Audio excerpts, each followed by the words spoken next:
Harri sanbata saafaa eebila 4,2026 akkan jirtu daawwiti. Waboon zoonii lixaa godina Wallagga Ba'aa aanaa Limmuutti lukkeelee bilisiginnaa irratti lola banuun du'aa fi madoon adabee kan harkaan qabuun meeshaa sirraa hiikee jira.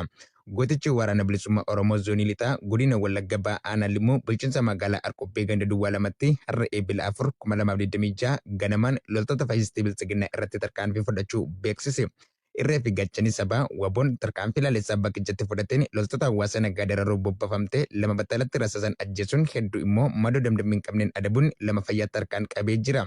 Abdiin saba cunqurfamaa waboon tarkaanfii kanaan bakkicha keessa ari'ee dhuunfachuun gama meeshaatiin qawwee aakamaa 4 fi qophiilee waraanaa hedduu waliin irraa eeguun galii dantaa mooraa qabsoo bilisummaa Oromoof taasisee jiraachuu hooggansi waboo bakkichaa beeksisee jira.